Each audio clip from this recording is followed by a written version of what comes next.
5, 4, 3, 2, 1. It's time to count down the top 5. Brought to you by SaveWithConrad.com. All right, Eric, we've had a lot of fun talking about these top 5s, and specifically, we've been talking about what worked in the WWE and what didn't work in the WWE. And now we're going to break down the top 5 reasons that the WCW invasion angle failed. We've talked about this from the NWO perspective, but I think we all know, and we teased it at the top of the show, what if Vince had gotten control of Nitro and Thunder on TNT and TBS? The whole thing would have looked a lot differently. Well, that was in October of 2000. By July of 2001, we're here. The Invasion pay-per-view that year sold more pay-per-views than anything except WrestleMania, and it was a high watermark for years to come. So clearly, fans were excited about it, but that wasn't until we saw it. It's maybe the biggest what if or what could have been in the history of wrestling. Do you agree with that? Yeah, if you think about it, the potential that it had, it could have been one of the biggest things ever. Well, let's jump right into it. At number 5 on your list of the top 5 reasons that the invasion angle failed, you put too many moving parts. I guess you felt like the alliance was kind of confusing because you've got Stephanie McMahon as the quote-unquote owner of ECW and Shane McMahon as the owner of WCW. And then Team Alliance is led by Stone Cold Steve Austin, like the bread and butter of the WWE. It just feels weird. Like when you've got Austin as the leader, it falls apart. It was ridiculous. There's no why. And what little why there was with regard to Shane and his motivation and Stephanie hers was so poorly developed and executed. It just wasn't believable. There was no way you could buy into that storyline without feeling stupid. It was that cheesy. And it could have been really, really good. That's what I said early on. I know I was babbling to a degree, but it's about the commitment to it. If you really are committed to that idea and you really see the potential and are willing to spend the time and stay focused and really make it as good as can be, or is this just something to get us through the next pay-per-view or the next 3 pay-per-views? If it's just 2 or 3 pay-per-views, that's fine. There's nothing wrong with that business strategy, but the story and everything else is going to get serviced accordingly. If it's potentially a WrestleMania next year, 8 months from now kind of story, or a year from now, then it's going to get a whole different kind of commitment and attention and development. So this idea could have been a big WrestleMania type level of story if that was the commitment to it, but it certainly was not. And that's why you saw what you saw. I got to tell you, Eric, the thing that took me out as a fan the most, Stephanie McMahon runs ECW. It's just, I don't know that there could have been worse casting if you tried. No disrespect. No, and I love Stephanie. I have nothing but respect for her. She's really an impressive woman in a lot of ways. Very talented. But that picture, she's in her, hooker dress with her, curly hair and, looking like she's hanging out at a bar. That's just not her character. No. It's just not her. It's like you said, it's really, really bad casting. That's not the role you put that woman in, right? That's just the beginning. Let's start with that. Let's go to number 4 on Eric's top 5 reasons the invasion angle failed. You tell me there's no true invasion atmosphere. There's no suspense or buildup. What do you mean here, Eric? There's no tension. There's no conflict. There's no pretense of conflict. There's no story. We just covered that. There is zero anticipation. That's what we're talking about here. There is less than zero reality. Nobody's buying into why this is all happening. You got no story. You got no anticipation. You got no reality. I'm looking for a surprise somewhere down the road.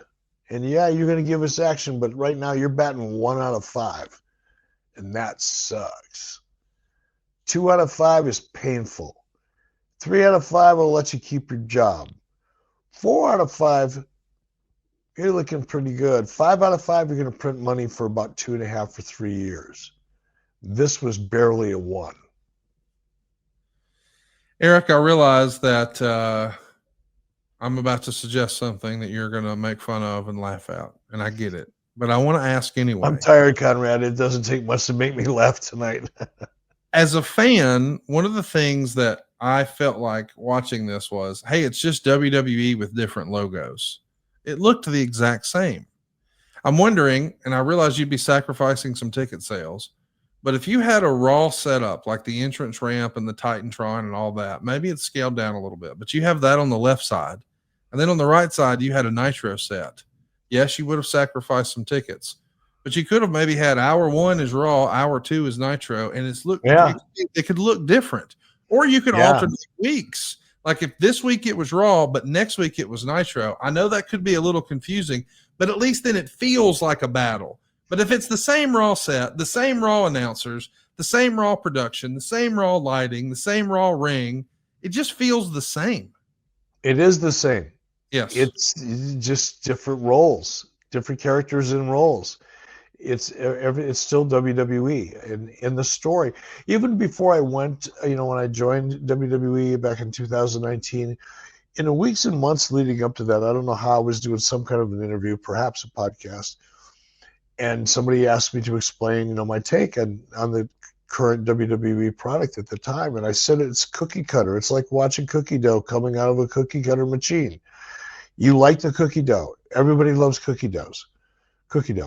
But it's the same cookie dough every single time, and the cookies that come out look the same, taste the same, smell the same, go into a package that looks very much the same.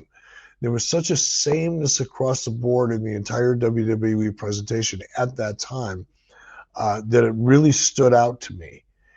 And I don't know. Look, sorry, I was going somewhere and I forgot. I'm really tired. I've been up since 1 o'clock this morning, so I'm beat. I think in the future, maybe we don't do any more late night 83 weeks. No, man. I feel fine. I drank about 2 pots of coffee on the way here, so I'm not going to fall asleep on you, but I drift off in my head. Well, let's see if we can keep you focused for number 3 on your top 5 reasons that the invasion angle failed. You wrote WCW was made to look inferior. I mean, I guess that's true from day one. WCW was booked to look inferior. So where do we go, right? Well, that goes back to some of the, the perception and the attitude amongst a lot of veterans who damn near saw their lives, get turned upside down by WCW and Nitro. Those feelings for a core group of people were very, very real, because the fear was real. The fear of loss was real. The fear of the future was real for them. So, yeah, they ended up winning. They bought the company, and on the surface, everybody loved everybody. And, hey, we're glad you're here, mucker father. Look, I felt it from some people. It took Kevin Dunn forever to warm up to me. Now, he's nice to my face. Don't get me wrong. He's always professional. And I could tell that he wanted to get to know me, but no, it took years. And then we got along great, but it took a long time because he still had that feeling. We did see Booker T, defeat Kurt Angle, and he would go to a no contest with The Undertaker. But I do feel like we were looking at some of those photos there of Booker T. If he would have been victorious and beaten The Rock, don't you think that could have made Booker T in the minds of a lot of WWE fans? It was certainly elevated him, and I think Booker T was certainly worthy of that opportunity. He didn't get it, but he certainly was more than qualified for it. It would have been interesting to see because Booker T's got a massive personality. He drips charisma. I mean, he's one of those people that when he walks into the room, and he's a big guy. I mean, obviously he's a very big guy, but he's also one of those cats that when he walks into the room, whether you're looking in his direction or not, you're aware that he walked into the room. He's got that kind of aura and magnitude of character. So he could have made it. He persevered despite some really bad booking. I think myself and a lot of others were just lost that he did not beat Triple H at WrestleMania a couple of years later. It felt like from the beginning they were trying to put him in the mid card, but hey, the cream always rises to the top. It all worked out for Booker T. Let's take a look at number 2 on Eric's top 5 reasons that the invasion angle didn't work. And this is probably the biggest one, or maybe second biggest one for me too.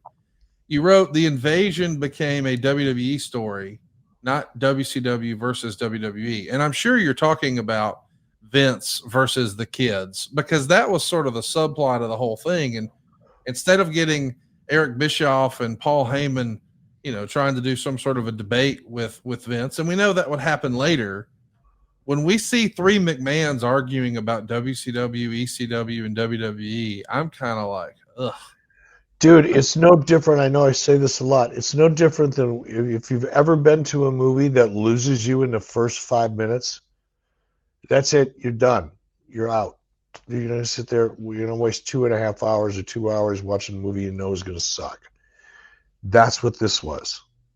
They never even got through in Act 1 before this thing bombed, because it was just not believable. It was creatively insulting. Even looking back at it now, and everything looks cheesy 20 years ago, right? In the time you think you're doing cutting edge shit, you look at it 20, 25 years later, it's so cheeseball. But even with that in mind, this was really cheeseball. Well, I think we can all guess what number 1 on Eric's list of the top 5 reasons that the invasion angle didn't work is easy. Lack of WCW's top stars. No Sting, no Goldberg, no Flair, no Nash, no Hogan, no Hall, no Eric Bischoff. We do get Booker And you know T. what, Conrad? Now that you say that, I apologize for interrupting you, but this is important. Maybe that's why they did what they did, because they didn't have the brands. Yeah. I mean, I'm sitting here, busting your balls for what looks like really bad casting and creative, but if you don't have access to the characters that you really wanted to play those parts, you work with what you've got. Or you just don't fucking do it. Because you know what I'm not going to do later? I'm not going to go say, hey, Megan, let's make some chocolate chip cookies. And she could say, well, we don't have any chocolate chips. And I could say, well, let's just put something else in there. Let's just put let's put celery in it. Well, no shit. It's not chocolate chip cookies without chocolate chips. It's not a WCW invasion if you don't have WCW's top stars. Like, there you go. Let's call it a pro invasion. Let's tell them Thunder's invading. Uh-oh, here comes WCW Saturday Night down the ramp. That's what it was. Yeah. No, you're right. You're absolutely right. There's no arguing that. Well, there's also no arguing that when they finally did have a chance to bring in the big names, we'll call it 02 and 03, it feels like the timing had missed. The magic moment had evaporated. And I know that we often say this in sales and certainly in entertainment, timing is everything. And I think if they would have done this angle a year or two later, maybe it had a greater success rate, don't you think? No, they would have. I mean, just think about it. They brought me in. I can't remember how far after this. The following July. So they started July of 01. You're there in July of 02. 1 year after the invasion angle starts, here you come. They could have easily rekindled it then, but they made a decision to go in a different direction. Once they brought me in, and there was, other than me putting myself over in the first segment, the first time I grabbed a microphone, all I did was walk out and tell the world what a wonderful promoter I was, and put myself over for about 12 or 15 minutes. Once I was done with that promo, other than a few side comments here or there, being the brunt of a joke, is that how you used to do it in WCW? More of a little punchline. There was no reference to it. It was dead. It was dead by the time I got there. And if they were going to do it, they would have done it then. SaveWithConrad.com.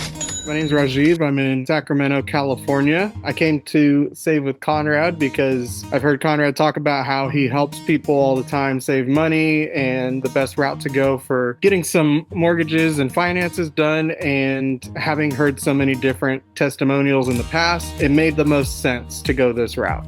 We were in the market for a new house and we wanted to know what we could afford. So we spoke with Steve and then Diane to get through the pre-approval process to see what we could afford. And then once we were able to understand that aspect of it, that was when we were able to shop around for a house to get a mortgage through Save with Conrad.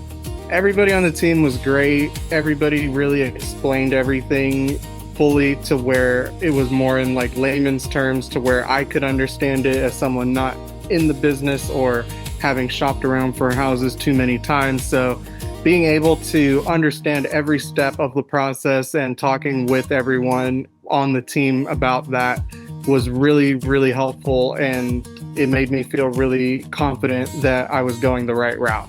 I would definitely recommend Save with Conrad to others. I know that sometimes people look at it and they go, oh, they're based in Alabama, what could they help me with? But I'm out here in California and they were able to square everything away and get things done really quickly, as opposed to sometimes even people out here don't move as quickly as the Save with Conrad team. So everything was really well done, really efficient, and I would definitely recommend Save with Conrad to others. My name is Rajiv. I'm in Sacramento, California, and I was able to get into my dream home with SaveWithConrad.com.